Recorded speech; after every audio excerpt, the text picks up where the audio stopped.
하나님의 말씀 함께 보시겠습니다. 하나님의 말씀은 여호수아 19장 24절에서 51절까지의 말씀입니다. 여호수아 19장 24절에서 51절까지의 말씀입니다. 제가 가지고 있는 성경으로 구약 349면입니다. 여호수아 19장 24절에서 51절까지의 말씀인데 좀 길어서 오늘은 49절에서 끝절까지 함께 보도록 하겠습니다. 49절부터 51절까지 우리 한 목소리로 읽도록 하겠습니다. 시작. 이스라엘 자손이 그들의 경계를 따라서 기업의 땅 나누기를 마치고 자기들 중에서 눈의 아들 여호수아에게 기업을 주었으니 곧 여호와의 명령대로 여호수아가 요구한 성읍 에브라임 산지 딥낫 세라를 주매 여호수아가 그 성읍을 건설하고 거기 거주하였더라. 제사장 엘르아살과 눈의 아들 여호수아와 이스라엘 자손의 지파의 족장들이 실로에 있는 회막문 여호와 앞에서 제비 뽑아 나눈 기업이 이러하니라.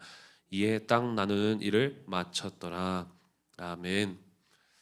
오늘도 이 아침에 주님 앞에 나와 예배하는 모든 분들을 진심으로 환영하고 축복합니다. 오늘은 여호수아 19장 24절에서 51절 말씀을 가지고 주셔서 감사합니다라는 제목으로 함께 말씀을 나누겠습니다. 남의 떡이 더 커 보인다라는 말이 있습니다. 그만큼 우리는 비교를 많이 한다라는 것입니다. 왜 나는 잘 되지 못할까? 왜 나는 풍족하지 못할까?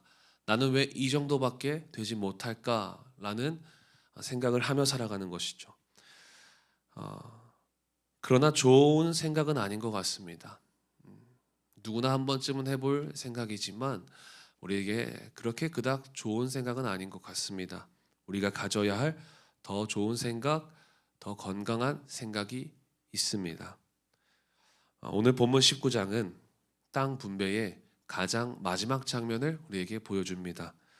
이 말씀을 통해 하나님이 우리 인생에 주시는 몫이 무엇인지 발견하고 그 몫 앞에서 우리가 비교하는 그런 삶이 아니라 우리는 어떤 마음을 가지고 살아가야 할까에 대해서 우리가 함께 말씀을 나누려고 합니다.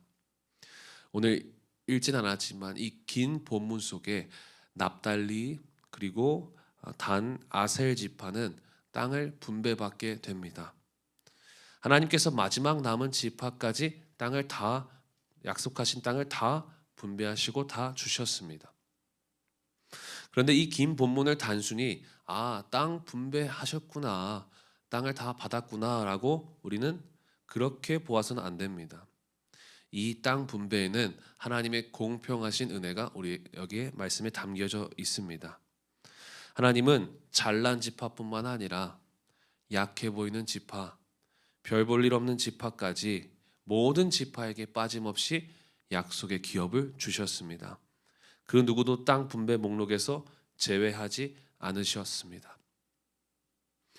우리는 무의식적으로 나는 나이가 들어 또 할 수 있는 것도 없고 별 볼 일 없는 그런 성도야 라고 생각할 때가 있습니다. 그러나 하나님 나라에 잊혀진 지파는 없습니다. 별 볼 일 없는 성도는 없습니다. 하나님은 내가 별 볼 일 없다고 생각할지라도 내가 있어야 할 땅, 내가 있어야 할 자리, 내 삶의 위치를 정확하게 알고 계시며 우리에게 허락하시는 줄 믿습니다. 그래서 이 하나님의 마음과 뜻을 잘 알았던 바울은 이렇게 고백합니다. 로마서 1장 16절에 이 복음은 모든 믿는 자에게 구원을 주시는 하나님의 능력이 됨이라.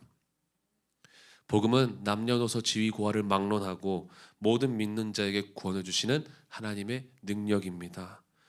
이렇게 구원받은 우리, 그런 우리라면 우린 배경과 상관없이 우리 모두 이 하나님의 기업을 누리게 되는 줄 믿습니다.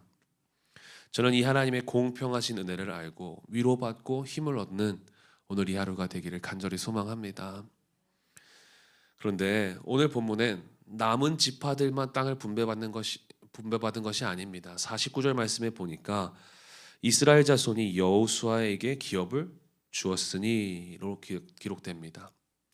여호수아도 똑같이 땅을 분배받게 되어집니다. 그런데 좀 이상하죠. 여호수아는 가장 먼저 싸웠지만 가장 늦게 땅을 분배받게 되어집니다. 세상적으로 보면 가장 큰 공을 세운 리더인데 제일 나중에 땅을 분배받게 되는 모습을 봅니다. 50절 말씀에 보니까 여호수아가 받은 땅 이름은 딥나세라라는 이름의 땅인데 이 이름의 뜻은 무엇이냐면 딥나 몫이란 뜻이고 세라는 남는 것, 여분이라는 뜻인데 즉 남은 땅, 남은 몫을 여호수아는 받은 것입니다. 이 땅은 에브라임 산지에 있는 땅으로 좋은 땅도 아니었습니다. 그리고 중심지도 아니었습니다. 그리고 그 땅을 말씀해 보니까 직접 건설해야 했을 그런 땅이었습니다. 인간적으로 여호수아는 서운했었을 것입니다. 그러나 여호수아에게 이러한 땅의 보상은 사실 중요하지 않았습니다. 자신이 누려야 할 보상과 받아야 할 권리보다 중요한 것은 그에게 누가 주셨는가였습니다. 남는 것이고 비록 내가 직접 일구어야 될 건설해야 할 땅일지라도 하나님이 주신 것이라면 만사 오케이였습니다. 아쉬울 게 하나도 없습니다. 제가 전에 교회에서 목사님께서 교역자들에게 돈을 다 나눠주시면서 그 돈으로 같이 내기 윷놀이를 했습니다. 어떤 사람은 받은 것보다 많이 따서 기뻐하고 어떤 사람은 분명히 잃은 사람들도 있을 것입니다. 그래서 시무룩해 있죠. 그런데 생각해 보면 사실 시무룩할 일이 아니었습니다. 원래 내 돈 쓴 것이 아니기 때문이죠. 원래 제로에서 시작했기 때문입니다. 마찬가지입니다. 적게 받았다고 남는 것 받았다고 아쉬워할 일이 없습니다. 여호수아는 원래 제로에서 시작한 것이죠. 여러분 우리도 마찬가지입니다. 우린 본래 죽었던 존재였습니다. 제로였습니다. 그런데 예수님이 십자가에 피 흘려 죽으심으로 우리 죄를 용서하여 주시고 부활하심으로 우리에게 새로운 삶을 허락하여 주셨습니다. 주님께서 이 모든 것을 우리에게 몫을 요구하신 것이 아니라 거저 주신 것입니다. 그러니 불평불만할 이유가 하나도 없습니다. 숨 쉬는 것, 살아가는 것, 예배하는 것, 이 아침에 나와 기도하는 것, 주님을 찾을 수 있는 것 다 감사의 제목입니다. 하나님 앞에 영적인 일을 하고서 하나님 나라와 영광을 위한 일을 하고서 육적인 복을 바라지 마시기 바랍니다. 이미 주신 것에 감사를 더하여 영적인 축복을 누리시는 저 여러분의 삶이 되기를 간절히 소망합니다. 특별히 한 해를 돌아보면서 내게 주셨던 감사의 제목들을 발견하시기 바랍니다.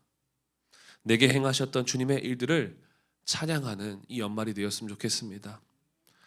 결국 여호수아가 받은 딥나세라, 여호수아의 몫은 땅이 아니라 감사였습니다. 여기까지 인도하신 하나님의 은혜에 대한 감사, 거저 주신 하나님의 축복에 대한 감사였습니다.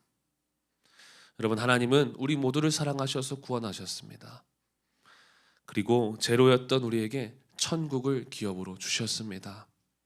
그래서 우리가 드릴 것은 감사, 또 감사, 또 감사입니다. 그러니 오늘 하루, 아니 매일 공평하게 우리에게 주신 은혜와 나에게 주신 이 감사의 제목들을 발견하여서 그 감사를 누리시는 저와 여러분의 삶이 되기를 간절히 소망합니다. 기도하겠습니다. 하나님 감사합니다.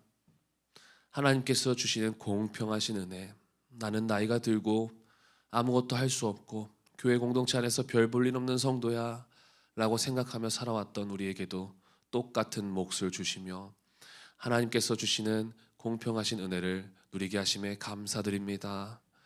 또한 내가 많은 공을 세웠어도 영적으로 많은 일들을 하였어도 가장 늦게 남는 것을 받을지라도 하나님 그 속에서 감사를 발견하게 하여 주시옵소서.